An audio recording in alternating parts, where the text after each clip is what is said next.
今天西甲關鍵一戰啊，巴塞羅那是客場終於1-0把比爾巴鄂競技這塊硬骨頭給啃下來了。比賽一直到了第68分鐘，巴薩最強的兩位佩德里和亞馬爾連線。佩德里是從左邊把球一直帶到中路，然後塞給了亞馬爾，亞馬爾一個內切都射破門。比賽今天是拿下了，最大的好消息是巴塞羅那的後防線經歷住了考驗。由於剛剛在周二國王杯半決賽第2回合，巴塞羅那死拼馬德里競技打成3-0，所以到今天球員們根本沒有恢復過來。而下周二馬上又要打歐冠聯賽對紐卡斯爾聯隊，所以沒有辦法，即使聯賽被皇馬追得很緊，今天也必須留力。中前場除了亞馬爾打滿全場之外，上半場先是上的費蘭托雷斯、拉什福德、卡薩多、贝爾纳爾和奧爾莫。不過由於遲遲打不開局面，所以佩德里、萊萬、拉菲尼亞和菲爾明托雷斯在62分鐘先後登場。78分鐘，為了保住勝局，還用阿勞霍換下了卡薩多打5後衛。在3月份如此關鍵的時刻，巴塞羅那用1-0最有性價比的比分，今天啃下了3分。而全場唯一亮點也就亞馬爾那個進球了。至於費蘭托雷斯，越來越多的球迷開始跟老 K 的看法一樣，他是真不配在巴塞羅那踢主力。萊萬的支點作用，他這輩子都學不會。還有巴塞羅那在面對對方前場緊逼的時候，對面的球員都已經壓到自己禁區了，霍安加西亞還在短傳，有時候球剛給出去就傳接失誤，立馬被對方打反擊，而且出事地點還離球門那麼近。今天能夠零封真的是幸運，有時候1-0啊，巴塞羅那就得果斷的大腳解圍。而萊萬今天替補上場之後，狀態也一般，上來就2個停球失誤，跑動也不太積極。至於左邊的拉什福德，就今天這個表現，3000萬的買斷成本啊，球迷還真覺得就高了。好在後防線上庫巴西是越來越穩，近幾場比賽總有高光表現。說實話，巴薩這種高位的踢法，必須要中後衛具有很強的機動性，還有好的站位意識。18歲的庫巴西能做到現在這樣，實屬不易。所以說來說去，巴薩隊內表現差一點的還是拉什福德和費蘭托雷斯，尤其是費蘭托雷斯，他打首發就感覺好像少打一個人，防守也看不見人，看見他的時候不是在吐餅，就是在吐餅的路上。這就可憐了咱們的亞馬爾。亞馬爾如果配個哈里凱恩，賽季助攻起碼都是30加。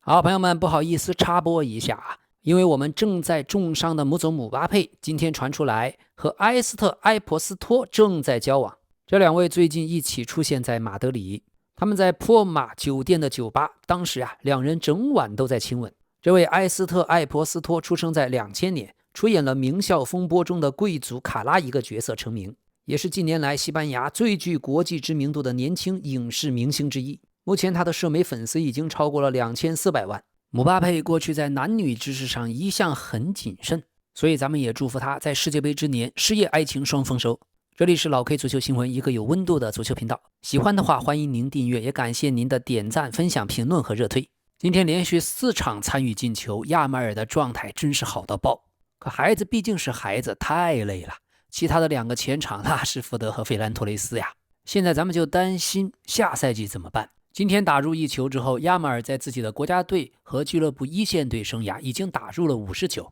其中是西班牙國家隊23場6球，巴薩一線隊142場44球。於是他也成為本世紀代表5大聯賽的俱樂部和成年國家隊打入50球最年輕的球員。今天在直播中，有朋友問老 K 怎麼看亞馬爾的未來，我也如實回答，在我看來，亞馬爾很可能能達到小羅納爾多，也就是羅納爾迪尼奧的地位和水平。對這一點，可能有些朋友不愛聽。但過去幾期的節目我已經反復說，咱們不要把亞馬爾跟梅西比，梅西那樣的球員可能50年100年也再也看不到。但是亞馬爾呢，他介於進攻屬性比較強，而且傳球和帶球也比較好。目前他還不太像內馬爾，但是肯定比18歲的小羅和18歲的內馬爾要強。至於18歲的 R9 大羅，那不能比。外星人大羅纳爾多甚至在我心目中比梅西在足球上的作用還要大。比如說最重要的世界杯比賽，大罗纳尔多在队裡的作用真是独一无二的。而亞马爾現在仅仅18歲，但是他的控球能力、拿球突破能力，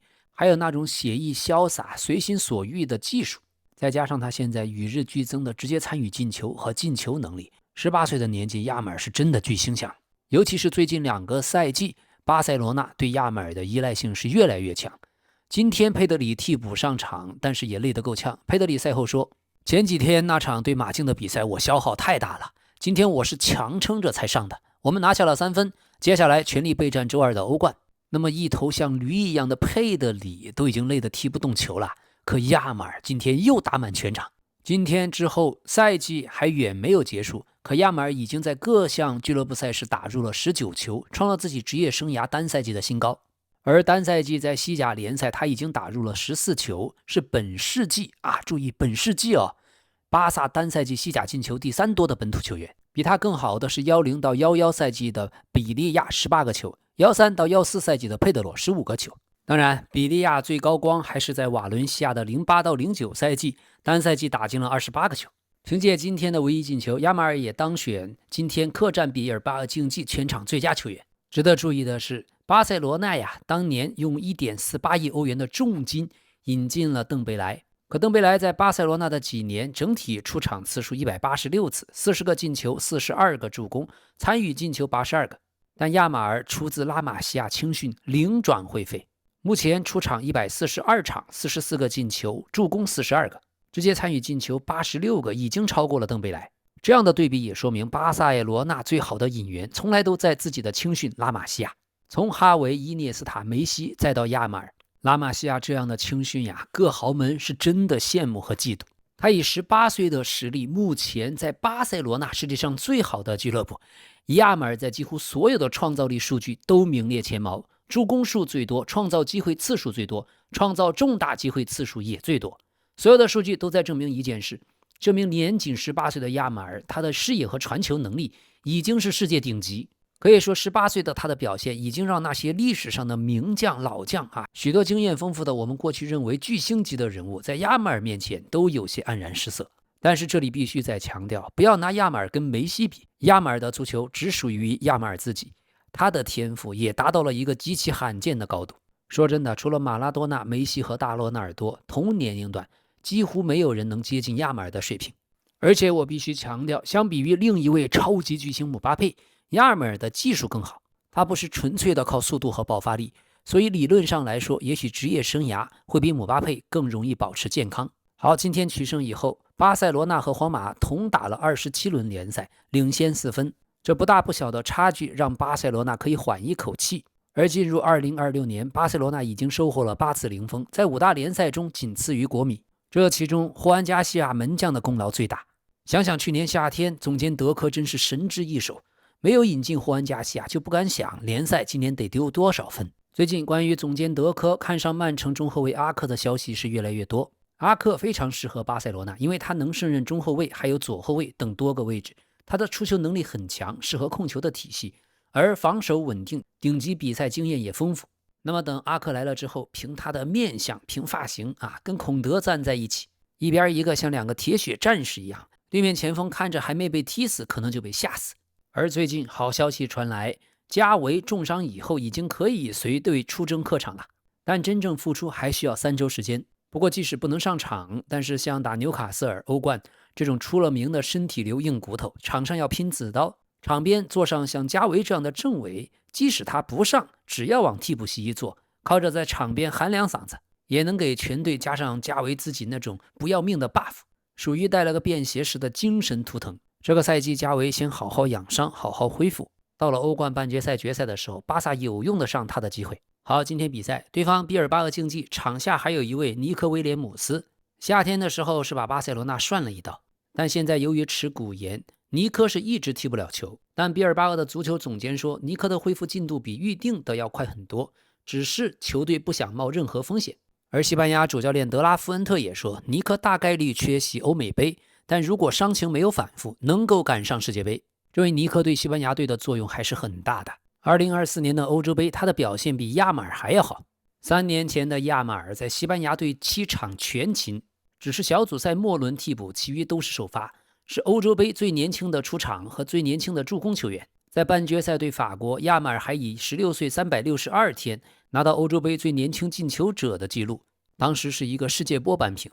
決賽對英格蘭，17歲01天的亞馬爾也是歐洲杯最年輕的決賽出場者，送出了制勝助攻。想想3年前的亞馬爾，1球4個助攻就當選歐洲杯最佳年輕球員，這種經歷真有些前無古人後無來者的意思。就可惜他的好哥們尼科呀一念之差，沒有成功轉會巴塞羅那，這可能是他作為球員最大的失誤。好，今天的足總杯1/8決賽2場，切爾西和曼城都已經涉險過關。咱們先看今天切爾西打的雷克瑟姆，這支球隊是由好萊塢的巨星死侍的主演作為老板。那麼今天由於切爾西先上的都是替補球員，所以打的還沒有雷克瑟姆好。上半場第18分鐘，對方一腳長傳，薩姆史密斯單刀推射破門，切爾西的2個中後衛都跟不住人。好在第40分鐘，德拉普連續的扛人過人，然後把球分給左路的加納喬，加納喬打門造成了對手烏龍，1-1扳平。下半場風雲突變，先進球的還是雷克瑟姆，通過角球，然後溫達斯遠射，多伊爾腳後跟破門，切爾西1-2落後。比賽到了第82分鐘，才由桑托斯的直塞，阿倉龐爆射破門，2-2。比賽第92分鐘補時階段，對方的多布森一個飛踢加納喬，動作非常粗野，裁判直接出示紅牌罰下。加時賽，切爾西終於發威，第97分鐘，埃蘇戈的妙傳，加納喬電射破門，3-2領先。第124分鐘，佩德羅推進到半場，輕鬆的抽射破門，終於4-2贏下。比賽雖然是贏了，但切爾西的球迷都看出來了，切爾西的替補隊員基本上也就是英冠水平，特別是後防線上首發的2位大中後衛阿达拉比奧尤和巴迪亞希勒，光是名字說出來，切爾西球迷已經樂不可支了。他倆的可愛程度就像《西遊記》的波尔波霸和霸波奔一樣。阿达拉比奧尤轉身速度奇慢，並且踢3中衛沒有出球能力，沒有回追速度，也沒有持球推進能力，每場都在冒頂，天天都在打飛機，解圍還踢對面球員身上。雖然長得很高，但彈跳能力不是很強，面對對方的彈跳怪，有時候根本就贏不下頭球，特別是防身後球，轉身太慢。他在對方眼裡就是切爾西陣容最大的突破點。阿達拉比奧尤只要出场，有經驗的切爾西球迷就知道，今天就相當於少打一人。關鍵是切爾西不只有他，哼哈二將，還有個巴迪亞希勒，這可愛的家伙呀，切爾西根本就處理不掉，已經3個轉會窗口，因為他的傷病根本賣不掉。今天好歹他在場上還有一個頂牛，這算是全場最硬的一次防守。每次對方有威脅的進攻，他只能干擾到對方球員其中一半。阿達拉比奧尤吧，老將，大家都知道他菜，也知道他菜到什麼程度。可是巴迪亞希勒有時候啊，菜的匪夷所思，讓你根本猜不透他能菜到什麼程度。這2位偉大的黑人中後衛一上啊，就相當於切爾西少打2個。但特別有意思是，今天派上3中衛，另外一位馬馬杜薩爾，其實我感覺比另外2個踢得好多了。但58分鐘被換下的竟然是薩爾，也許是欺負年輕人吧。薩爾只有20歲，但老實講，他還是比另2個黑哥呀踢得更像人一些。前段時间切爾西客場打阿森納，薩爾是場上為數不多得到大家表揚的球員。雖然打阿森納才是他個人的英超處子秀，但是他做的確實不錯。第1場就是焦點戰，但沒有什麼失誤，而且能做到完完整整的結束。今天的比賽中，我也覺得薩爾還可以，就希望千萬不要跟那倆學。雖然都是黑人，但千萬別跟那倆玩，你是好孩子。好，今天藍軍表現最好的是加納喬，他最近談了女朋友之後狀態爆棚，上一場踢維拉就表現不錯，而且過去在杯賽打今天這種小球隊，加納喬一直是有說法的。今天除了進球之外，他還造了对方的烏龍和紅牌，數據上也華麗，並且無時無刻都在努力，都在奔跑，向前參與進攻有他，回防協助隊友也有他。加納喬今天拿出了過去在曼聯的那種不惜體力的衝刺能力，這種體力是加納喬的天賦，骨子裡就憋着一股要強的勁兒。真要每天都像這麼踢，感覺要踢出來了，很不錯。阿根廷小將只有21歲，但加納喬很有男人味，很有魄力。最近他給了新女友一張沒有消費上限的信用卡，2個人已經同居。此前他們還曾被拍到一起前往埃及度假。去年夏天，加納喬和伊娃加西亞分手。加納喬雖然只有21歲，但前女友伊娃加西亞已經給他生了一個2歲的兒子恩佐。就在上個月，加納喬和西班牙的網紅阿德里亞娜·諾巴斯一起前往埃及，2個人的關係開始引發了猜測。他倆雖然沒有在社交媒體上互相標注對方，但是社交媒體上發的照片很相似，看起來也在同一間酒店的房間。現在小女友有了加納喬一張沒有消費上限的信用卡，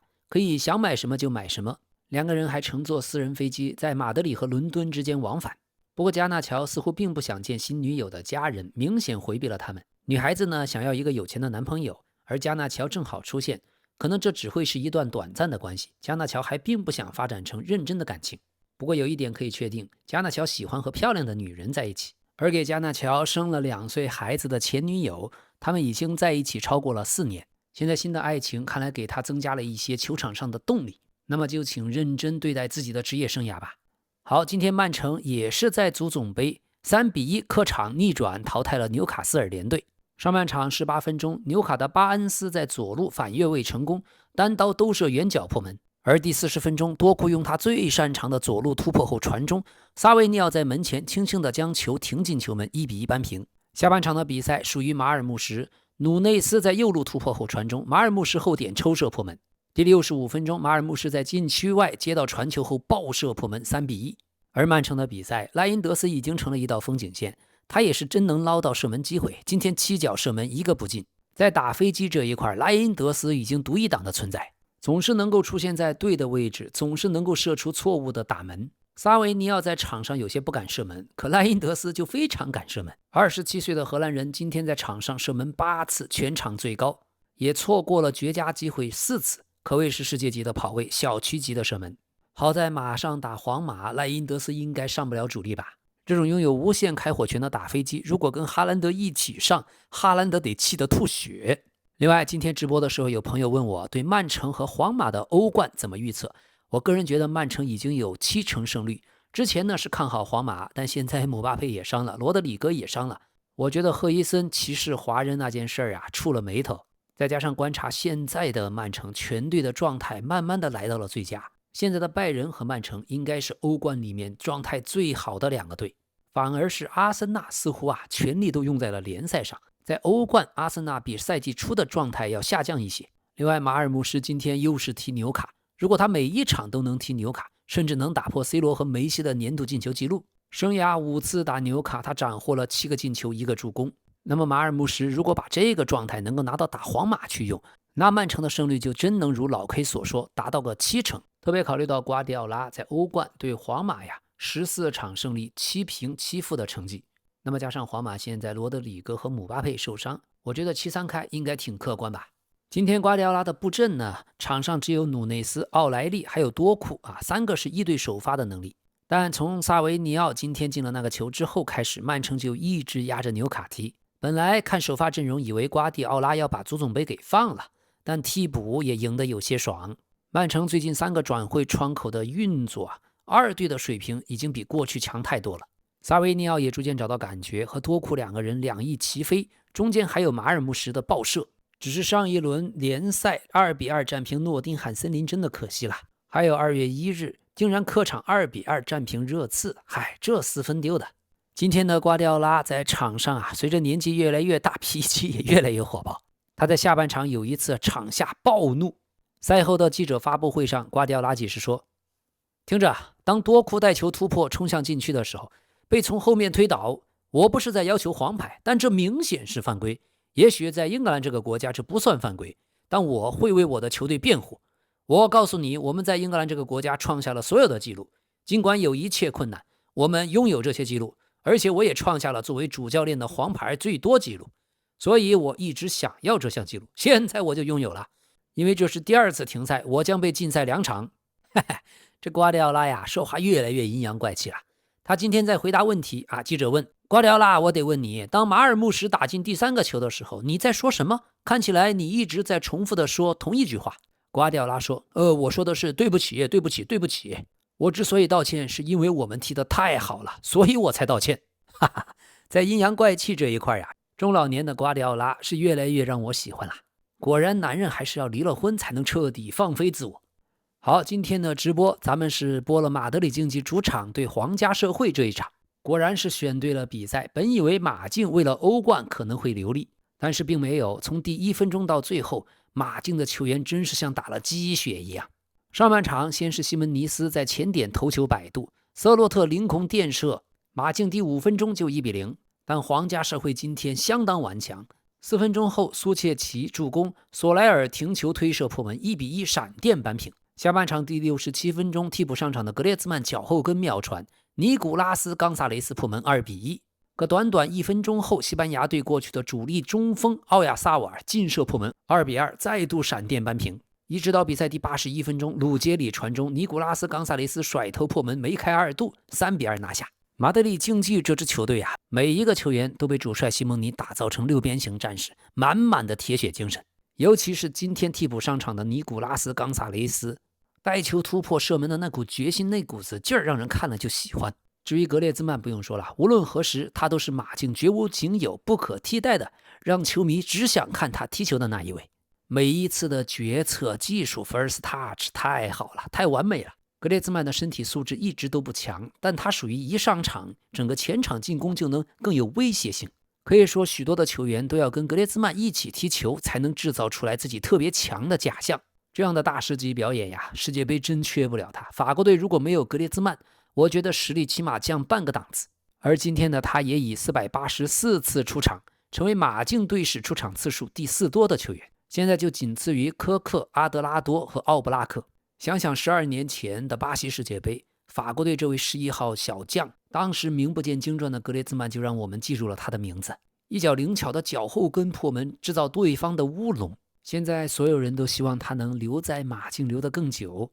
但已經確定他至少會留隊到賽季末，到了今年夏天再決定後續的未來。可有一點，由於法國隊主帥德尚對他的歷史級貢獻不夠肯定，把隊長直接給了姆巴佩，所以34歲的格列茲曼早早退出了法國國家隊，這也是巨大的損失。格列茲曼真的像90年代拜仁慕尼黑的绍尔一樣，他現在踢球啊是越老越油，真像個老油子一樣。每一次球只要到他腳下，總能以最好的決策出來。他在場上的時候，你就感覺能夠掌控整個馬德里競技進攻的呼吸節奏。每一次他的參與總是妙到顛毫，恰到好處。他的這種決策能力真的是所有人想學踢球啊必不可缺的教材。好，另外今天的土耳其德比，貝西克塔斯主場0-1輸給加拉塔薩雷，而加拉塔薩雷呢，62分鐘薩內就被罰下，在少打一人的情況下能夠保住勝果，這不容易。而亞特蘭大在主場2-2逼平烏迪內斯，斯卡馬卡在對方先進2球的情況下，75分鐘、79分鐘連續進球扳平比分。足总杯，阿森納今天2-1戰勝了曼斯菲爾德晉級。科莫隊在意甲客場2-1戰勝了卡利亞里。勒沃庫森客場對弗萊堡打成3-3，斯圖加特客場2-2戰平美因茨，多特蒙德客場2-1戰勝科隆，意甲尤文圖斯主場4-0狂勝比薩，還有法甲馬賽隊依靠格林伍德的進球，客場1-0拿下圖盧茲。美職聯的邁阿密國際依靠德保羅和梅西的進球，客場2-1戰勝華盛頓特區聯。明天周日的比賽將有意甲的米蘭德比 AC 米蘭對國際米蘭。老 K 也將在 YouTube 直播陪伴大家一起觀看。今天還有重要新聞啊！英超的各個俱樂部體育總監就現在的定位球問題舉行了會談，不少人正在擔心，現在禁區內拉拽動作越來越大，這種搶地鐵的戰術的趨勢會逐漸削弱英超比賽的觀賞性。另外，國際足球協會理事會在上周末完成了對比賽規則的修改。從下賽季起，裁判將針對那些掷邊線球和開球門球引入5秒倒計時機制，這也能有效應對球員拖延比賽時間的行為。那麼現在全世界對於英超定位球，特別是角球，已經是重點討論。咱們就拭目以待吧，看阿森納帶來的這個擠地鐵戰術還能不能得到有效的遏制。好的，過去利物浦在歐冠決賽犯下了巨大錯誤的門將卡利烏斯，他的女友呢是意大利的足球主持人迪賴塔萊奧塔。最近他談到了自己和卡利烏斯的婚姻生活，也回應了外界對自己着裝風格的批評。嫂子表示，形象本身就是我們這份電視工作的一部分，而且自己的穿着選擇也是對觀眾的一種尊重。哎，挺好，老 K 代表所有的廣大電視機前的觀眾我們喜歡這種被尊重的感覺，而且大家都覺得還能再尊重些。好的，這裡是老 K 足球新聞，一個有溫度的足球頻道，感謝大家的訂閱，感謝大家的點讚、評論、熱推和分享，咱們明天見。